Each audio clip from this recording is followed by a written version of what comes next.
So let's just zip forward into the 20th century and into the United States and into the Harlem Renaissance.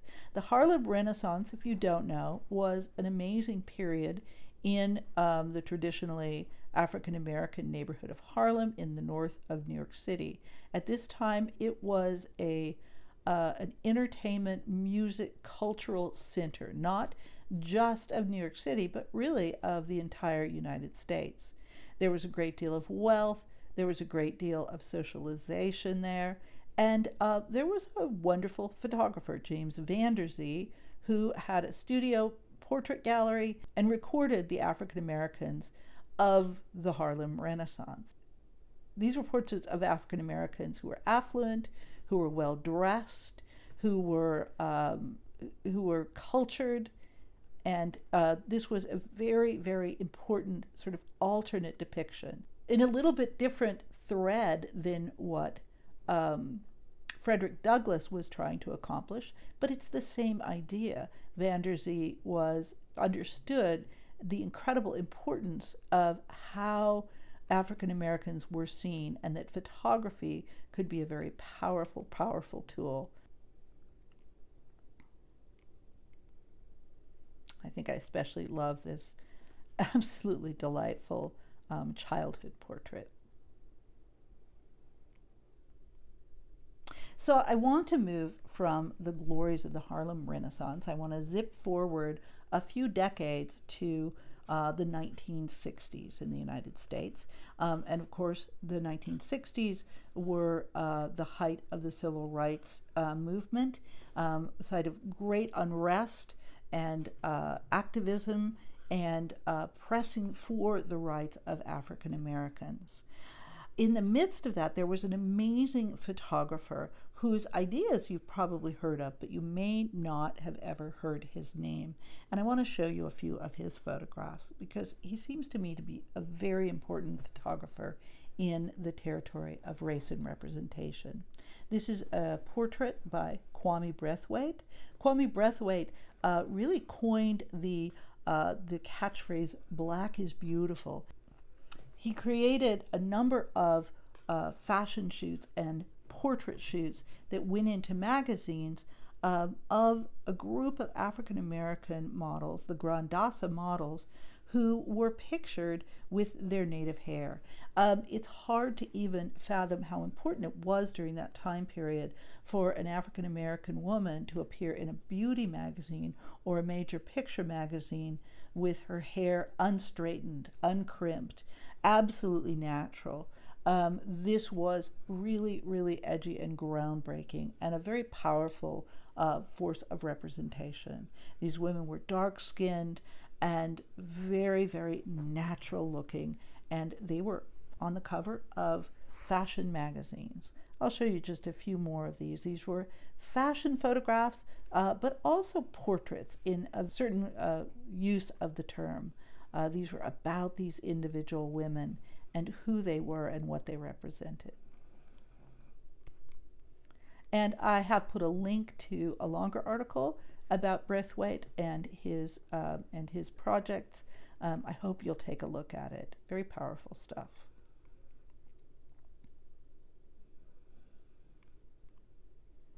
Now, the next thing I want to talk about is the way in which certain territories of photographic representation were enormously denigrating, shamefully denigrating to African Americans. What you're looking at right now is actually a segment of an art project by the very, very famous photographic artist Carrie Mae Weems.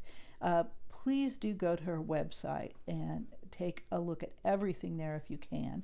Carrie Mae Weems is one of the single most important artists in the world today, also happens to be African American and female, and her work is almost entirely about race and the representation of African Americans.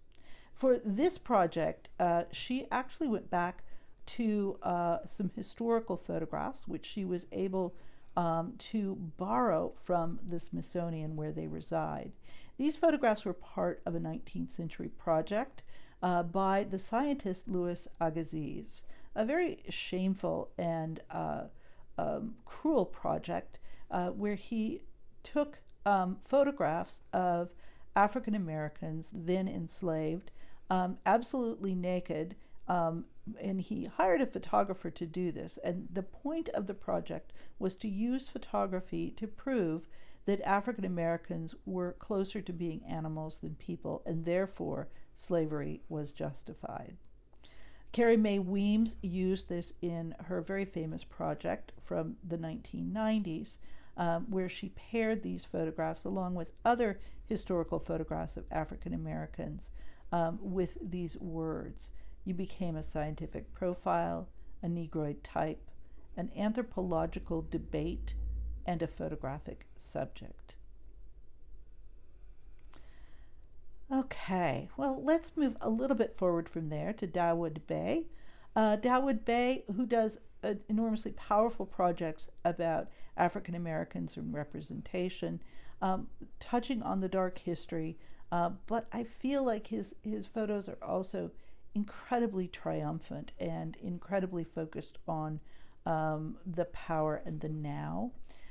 This is from a series of photographs he took in Birmingham, the city where an African American church was burned and 6 young people died.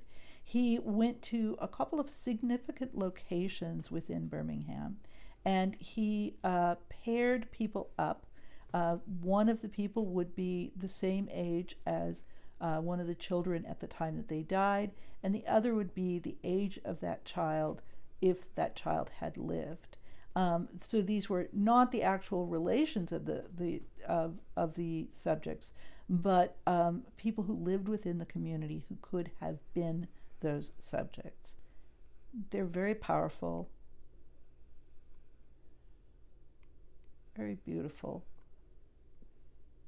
and direct. Dawood Bey also did this series of giant Polaroids. This is actually from a few years ago. And I was reading about the Polaroids. I've always really liked these Polaroid montages that he did of young African Americans. He had done a lot of work on the streets of Harlem and on the streets of Brooklyn, where he grew up. But he felt compelled with this series of photographs. He was moving people more and more into the studio. He felt that one of the problems with representation of African Americans was that they were always represented within a certain type of place. And so he wanted to remove them from that and move them into the studio. The studio has a kind of a sanctity, but also a separation, a way of abstracting people from these other qualifying factors. And I want to finish up this slide presentation by showing you several pieces of work from another really important African American female artist, Lorna Simpson, who also makes work almost entirely about race. She really focuses on the experience of African American women and the ways that their bodies are owned, fetishized, and also damaged. She has a lot of photographs, Polaroid, that address the issue of hair and skin.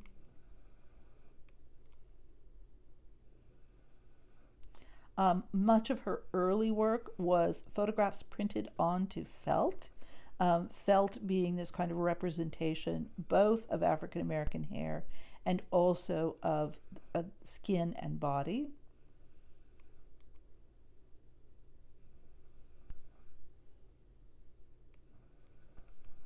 Most recently, she's had a couple of projects which are very interesting that I particularly like. One is the Photo Booth Project.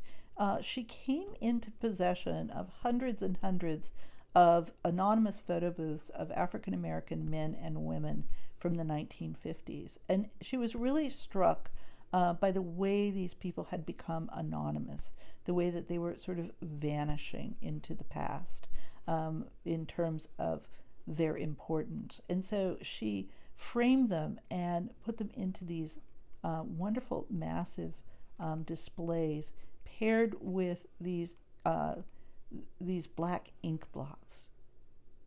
So this is watercolor ink blots. And so this is all about both the individuality, but also the annihilation, the anonymity of many of these women from the 1950s.